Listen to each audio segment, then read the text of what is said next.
I got the thumbs up, Johnny Lupinacci. You know from who? Jacob, chairman of the board's Busted Pencils, fully leaded education talk. Educated educators talking education. And yeah, mixed up the intro there a little bit, putting Jacob first and foremost because, hey, this is probably one of our favorite days of the week. We get to record.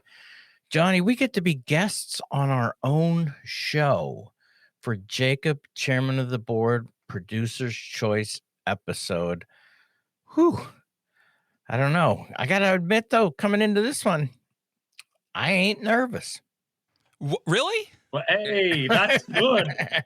I was just, talking to some friends who listen, and they said, maybe one of these Fridays, Tim will realize Jacob's really not out to get you guys. In fact, he kind of makes you guys all seem a little bit more, like real, a little bit more like everybody else. I said, I know, man, but Tim has the anxiety, and anxiety isn't always rational. So I am so glad to hear that. I am just excited. And Jacob, man, I tell you, last night, no producer's choice Jacob nightmares. I didn't have you, chasing me down with, Tim, you got to answer this question. Well, good news, Tim. Today is all gotcha questions. We're doing I've got 10 things here written down. I think they're really going to snag you. And without further ado, let's do the thing. For choo-choo, producer, Jacob's choice, chairman of the board. Ow! You now have two choices. Chairman of the board, Jacob. Ow! Jacob, chairman of the board. I bet the board is spelled B-O-R-E-D. We choose to go to the moon. Life's full of tough choices in it. You chose poorly.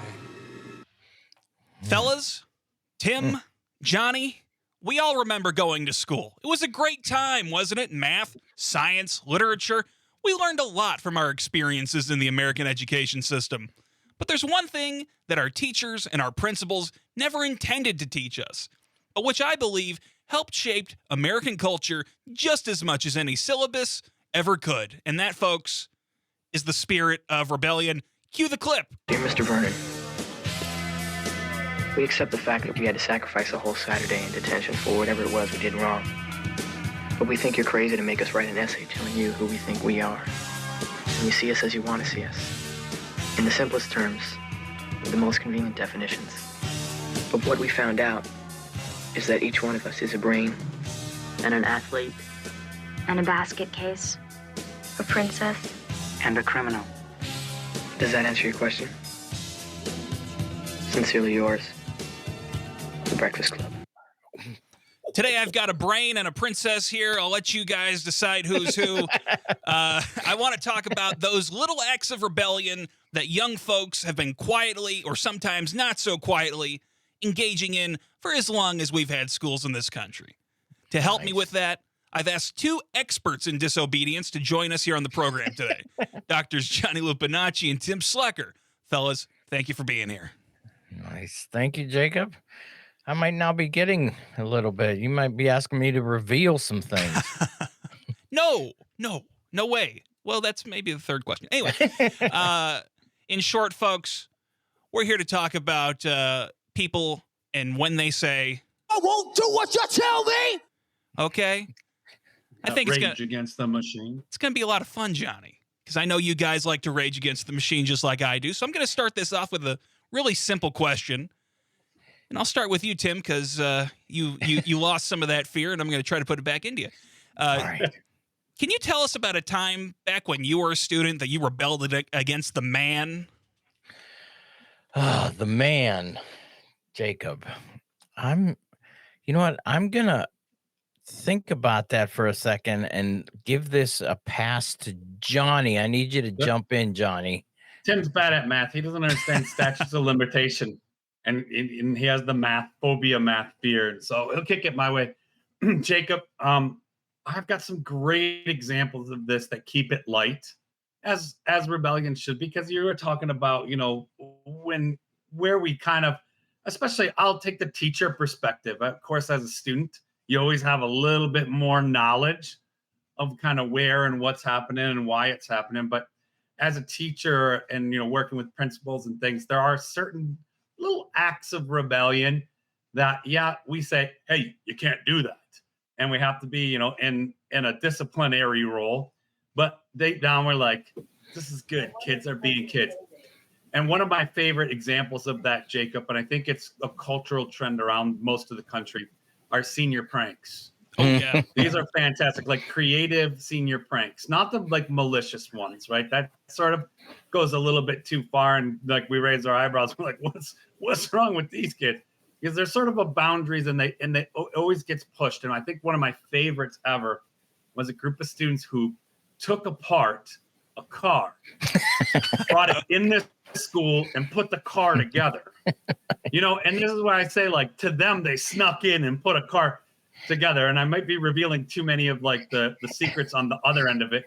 But as teachers, administrators, and especially as like custodial staff, like, we all talk. And this was not that long ago. So we were group texting and sharing footage of the security cameras, kind of watching these kids pull off this operation as though it was special ops, right? But the whole thing is seen, and we're like, okay, they haven't really done anything really wrong. And in fact, one of the administrators was in on it, and so were some of the custodial staff. So they didn't even like break in, right? But they wanted to be like, hey, this is a big prank, and it's against the rules, and it's at night. And if you're out there listening, you probably had senior pranks at your school. Maybe it was a mad bowler, someone who rolls a bowling ball down a hallway, like while you're in class. And you ever remember the noise? Did you have a mad bowler at your school, Tim? No, we didn't have the bowler, but and then it makes a huge noise. I bet. Like and then it gets to the end of the hallway, and you know what's the end of most old school hallways? Stairs. Steps. It's like, Don't. Yeah, so you'd be listening to the mad bowler occasionally. Just those kinds of fun-loving pranks, Jacob, that push at boundaries, and kids are being kids. And I think you said, like, if there's one thing we all did learn a little bit about in school, although it's not directly in the lesson plan, except maybe in some history classes, that teenage angst and rebellion. No, I love that one. Okay. So myself, Jacob, the man, West Mifflin North was the neighbor high school to Steel Valley. Steel Valley, we were the Ironmen, and West Mifflin North were the Vikings. And in the front courtyard facing the road, as you looked up to West Mifflin North High School, their shop classes had assembled a Viking out of miscellaneous pieces of metal. It's about 10 feet tall Viking. And every year, the night before that game, that Viking would, in the morning, have some new apparel attached to it, as Johnny points out. And going on the take out the Viking missions, dark clothing, hats, makeup, crawling along the front lawn of West Mifflin North High School with toilet paper, a really stupid hat.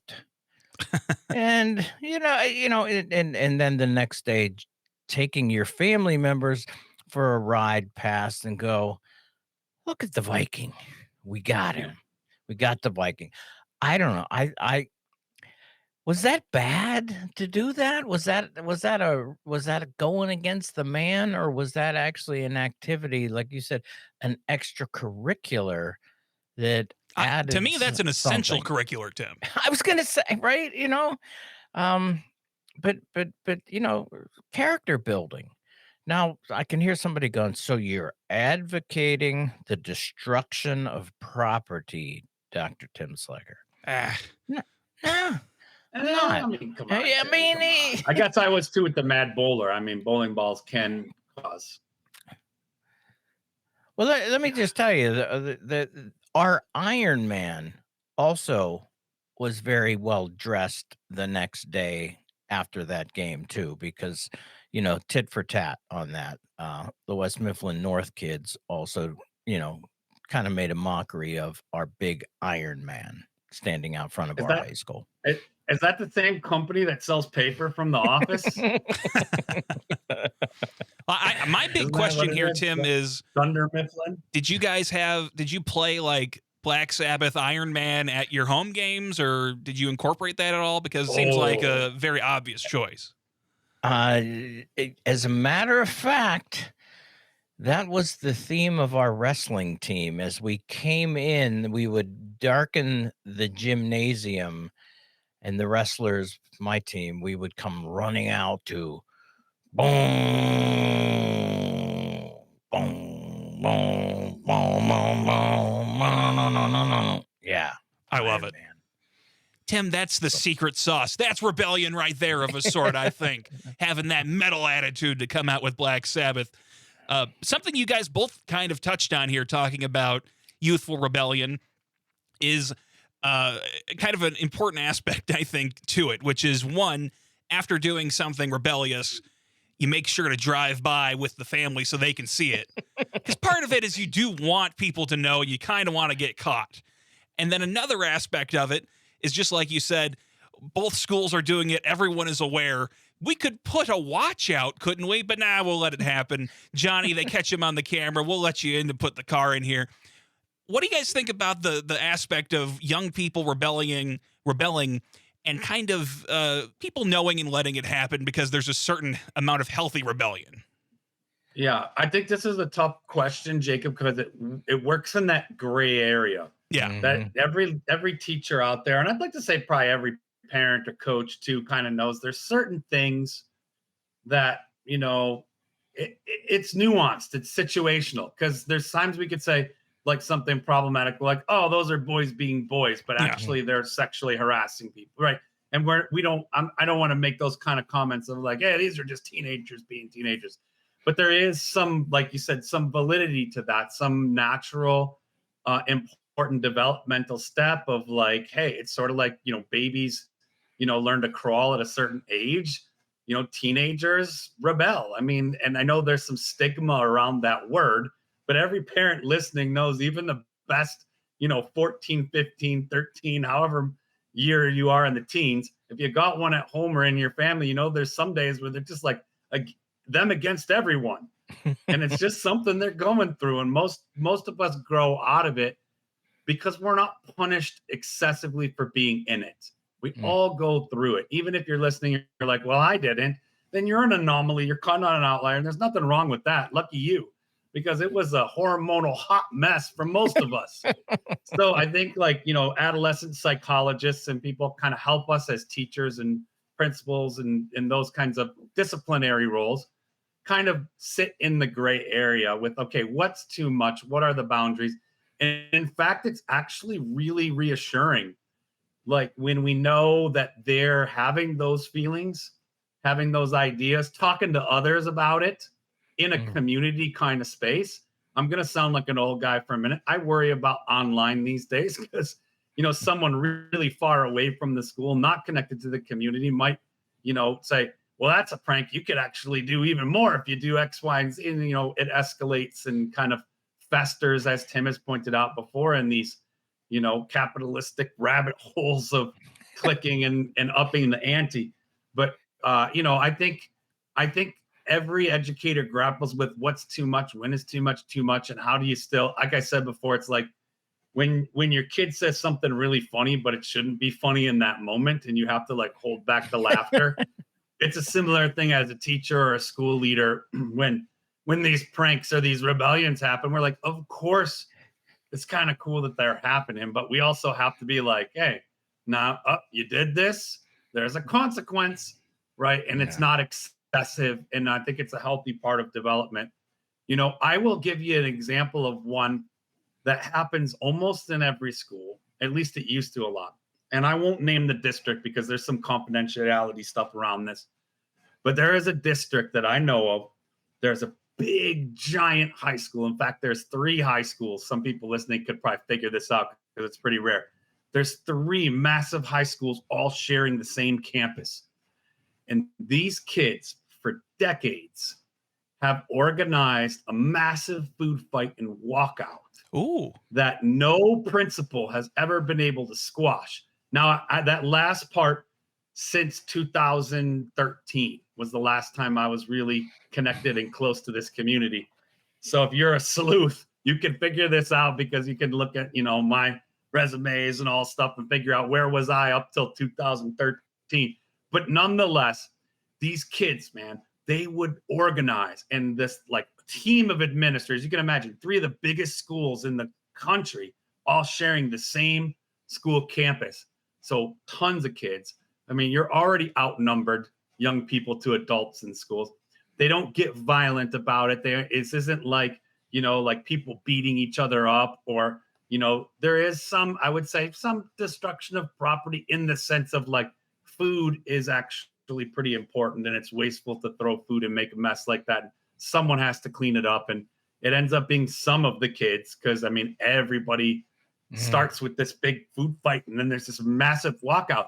And for like decades, kids knew and know. This is the tricky part, Jacob, that I'm in the gray area on. It's kind of like a scary reminder. Nobody could figure out how to stop it. Like, this campus has cameras, and yes, people get in trouble, but no one really does anything overwhelmingly bad. Like, no one's lighting anything on fire. No one's breaking windows. No one's hurting anybody. But it's a little bit chaotic. And yes, it's a little scary when all of the students say, guess what we're not doing today? And they leave school. And so I've always been a big sort of, I can't say fan of it, but admirer. Admirer is a good word. And sympathizer for my administrator friends who would say, John, you have no idea what like a problem this is for us. It's massive. Like we have whole teams trying to figure this out. We have like people infiltrated in the school just to try and stop this thing, and we haven't been able to. We've embedded ourselves within the student body. Oh, it's hilarious, man. It shouldn't be hilarious. It's one of those things where like you say to your administrator friend, like, oh man, I bet that's hard. That sucks. And then you go home and you're like, crack a cold one, and you're like, it's actually kind of funny. But that is funny. But Jacob, though, adding at a point like what Johnny was saying, the gray, right? And this is kind of that. Okay, for me to remember the way I remembered it, right? It sounds fun. It sounds like a nice reflection. But what happens here, and I see this from the administrator's point of view too, is that somebody eventually antes up in these types of things, and so one year that Viking got a bunch of oil paint all over it. So now you're dealing with destruction of property. They had to do that. And in fact, I mean, it gets to the point where, a couple kids, 1979, 1981, sitting around, smoking cigarettes and other things and going, you know what? My dad has one of those welding torches downstairs. I bet we can take that Viking down and bring him with us. And so even that could sound potentially funny. It's where it goes too far, Tim. But yeah, and you go too far, and most of the time, like, did you guys do it? And like, well, his dad came down and saw us taking out the acetylene tank, but yeah. So how do you celebrate those acts of rebellion that I would say are developmentally necessary, but yet then potentially also know how or when to say, you guys, you've gone too far. What is that moment there? And as Johnny said, I think it's gray. I know there is a listener out there somewhere who's going, well, no, you know what? There's no grayness here. Well, for some teachers there isn't. Yeah. I mean, there's a reason why some teachers are teachers and they're really good at it. And I'm not dissing them. They're often excellent at classroom management and, getting results. in the form of like kids sitting in desks and being compliant. I had lots of them as a student. And I think I told Jacob and you in a previous show, like one thing we all experienced in school is we learned how to watch a clock, especially in those detentions I was in. So I'm not hating on those folks who struggle in the nuance, but I will throw a special shout out to every teacher, every parent, every grown folk person out there who navigates that gray area, because it really is important to grow and to have, like, we're kids for a reason, to make some mistakes. When we're left not learning from those mistakes, it can grow into a big problem. When we're repressed to where we can't even make a mistake, it's called a loss of childhood. And this has been extremely tough. I know I'm getting on a soapbox here, but it's been extremely tough to be a kid in this country, especially right now. Like, I mean it. Like, we've talked about it for decades. There's a loss of childhood, but there is really some like expectation that, you know, like maybe kids won't misbehave. And I'm not saying well, kids should be out doing malicious behaviors and, you know, bullying each other and hurtful and harmful things. But also they're going to push boundaries. And if they're repressed in that, again, I'm not saying this is like, go ahead, let them do whatever. They need us to be in a position. How many times has any grown up out there learned, you know, sometimes active behavior, like a misbehavior, is a form of communication to just kind of test to see who cares, right? Because there's a difference between a teacher who doesn't say or do anything and a teacher or a school leader who says, okay, that's the line, you crossed it. I'll give you a great example too. I was at a local football game. I love fall because first downs and Friday night lights, and it's that time of year. But it's at a local high school football game, you know, tons of kids, it's homecoming, whatever. Like, I love that stuff, like the convertible cars that drive the homecoming court around and everything. But there were tons of kids. And, you know, the administrators, they're all kind of like stationed out around. You remember the drill, Tim, as a teacher. If you're a chaperone or you're a volunteer there, you may be in the booster club or, you know, part of the coaching staff extended, and you just kind of are an adult monitoring to make sure, yeah, kids are going to get a little out of control, but you got your eyes on it, and they look at you not like, what's he doing here? They look, a lot of them, and they're like, okay, cool, I'm safe. A grown-up is here in case things get kind of crazy. And there was a kid, and, you know, he was just like feeling himself, man. He was being goofy, you know, he's being a kid, maybe being a little rowdy at times. His friends are kind of like, dude, chill out. Like, you know, he's getting into it. It's a football game. It's homecoming. And he's drinking a soda, and he takes the soda bottle and he turns like towards the trash can, which of course is like 20 yards away. And he just does a flip like of an empty soda bottle that makes it about a quarter of the way, but you know, it's in the air. And immediately he looks right to that grown person who happens to be the assistant principal. He looks over, and the principal is just like, you know, gives the look, you know, the stare. I can't show you because we're not on video, but you know the look, everybody out there, and just kind of points to it and mouths, pick it up, and points to the trash can. The kid kind of goes over, and his friends are laughing and cheering, like pushing him over there, but he goes and picks it up, puts it in the trash can. That could have escalated to a huge problem, right? But the person in charge knew how to handle the gray area. Just needs the kid to settle down a little bit. He was a little impulsive, a little too excited. You know, it's an empty plastic soda bottle. Not going to hurt anybody, but if we start throwing bottles, people can get hurt, right? Also, like, we don't just throw trash. And also, there's some semblance to the order here, even though things are a little crazy. So loved seeing that kind of thing. But we have to give space for young people to be young people. Otherwise, there's this thing called like repressed angst, right? And all kinds of built up things that are just impulses that turn into angers.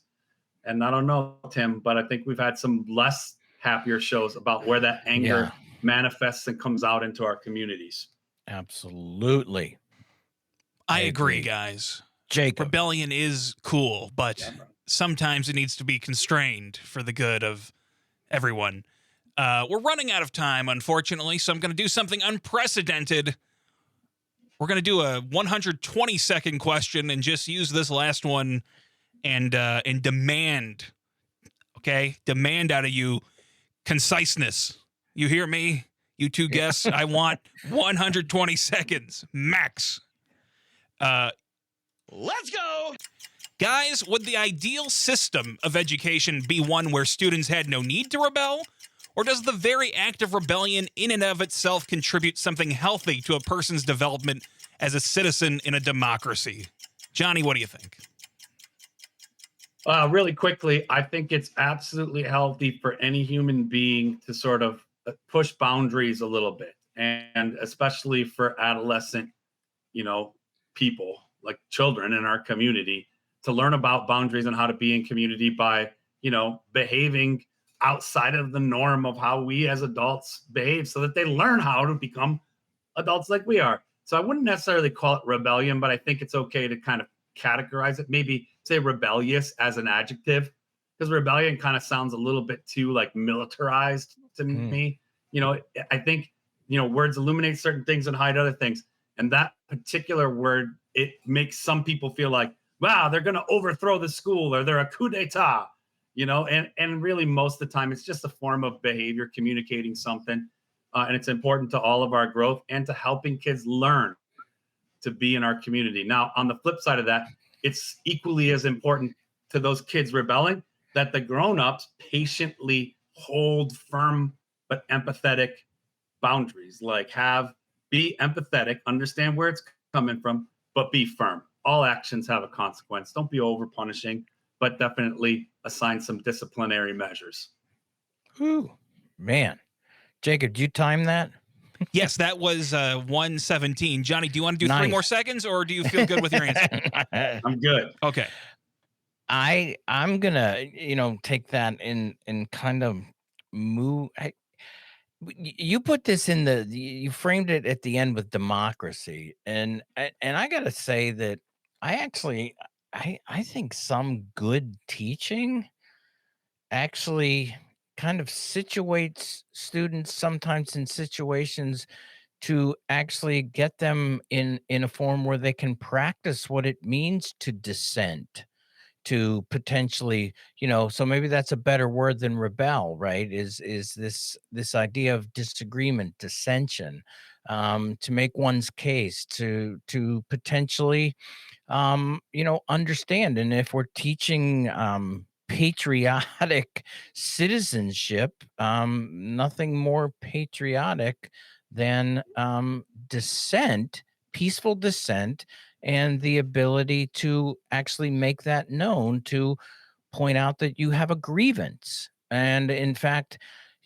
encouraging that from the standpoint of even some types of learning situations in even upper elementary school, where students have an opportunity to, quote, enact some form of a civil disobedience protest around an issue potentially that's really important to them in their school.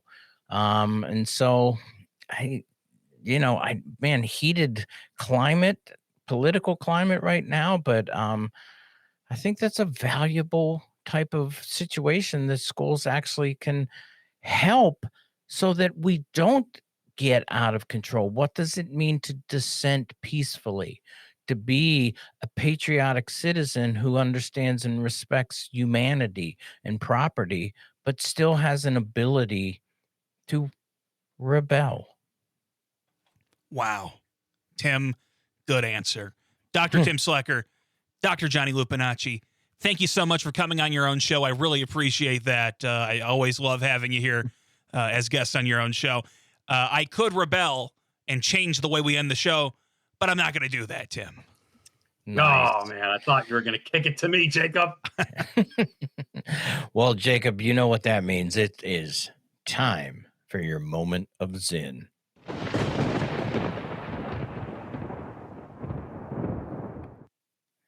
History can untie our minds, our bodies, our disposition to move, to engage life rather than contemplating it as an outsider. Let's go!